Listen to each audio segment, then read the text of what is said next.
সবাইকে জয় যিশু। আজ আপনাদের সামনে আমি একটি প্রভুর বাক্য তুলে ধরছি, যেটা জিহিজকেল তার 36 অধ্যায় 26 পদে বলছে, ঈশ্বর বলেন, আমি তোমাদের নতুন আত্মা দেব এবং তোমাদের চিন্তাধারা পাল্টে দেব। আমি তোমাদের দেহ হতে পাথরের হৃদয় বের করে সেখানে নরম মানুষের হৃদয় স্থাপন করব এবং আমার আত্মা তোমাদের মধ্যে স্থাপন করব। একবার আমি তোমাদের হৃদয় পরিবর্তন করলেই তোমরা আমার বিধিগুলি পালন করবে, সযত্নে আমার বিধি মেনে চলবে।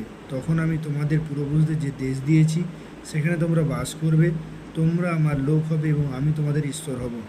ঈশ্বর কি বলছে এখানে বাক্যের মধ্যে, যে আমি তোমাদের এক নতুন আত্মা দেব এবং তোমাদের চিন্তাধারা পাল্টে দেব।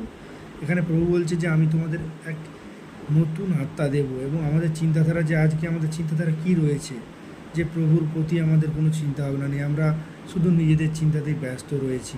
তো সেই রকম সমস্ত চিন্তাভাবনা, যা নেগেটিভ চিন্তাভাবনা, সমস্ত কিছু আমাদের প্রভু কি এক নতুন আত্মা দেবেন এবং আমাদের চিন্তাধারা পাল্টে দেবেন।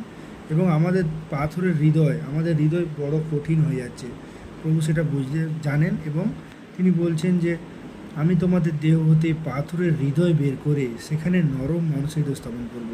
নরম মানুষের হৃদয় স্থাপন করবেন আমাদের হৃদয়ে এবং আমার আত্মা তোমাদের মধ্যে স্থাপন করবে এবং প্রভু তার আত্মা আমাদের মধ্যে স্থাপন করবে। আমরা জানি যে প্রভু তার স্বরূপে আমাদের তিনি নির্মাণ করেছেন আর তার আত্মাকে তিনি আমাদের মধ্যে স্থাপন করবেন। এবং একবার আমি তোমাদের হৃদয় পরিবর্তন করলেই তোমরা আমার বিধিগুলি পালন করবে।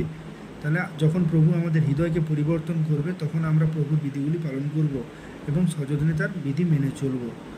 তো এটা খুবই একটা ভালো পথ, এবং যারা চাইছো যে নিজেদের চিন্তা ভাবনা সমস্ত কিছু কি যে চেঞ্জ করার জন্য, তো প্রভুর এই বাইবেলের যদি থাকে বাইবেল, এবং বাইবেল যদি না থাকে তো সেক্ষেত্রে প্লে স্টোর থেকে বাইবেল ডাউনলোড করে নেবেন।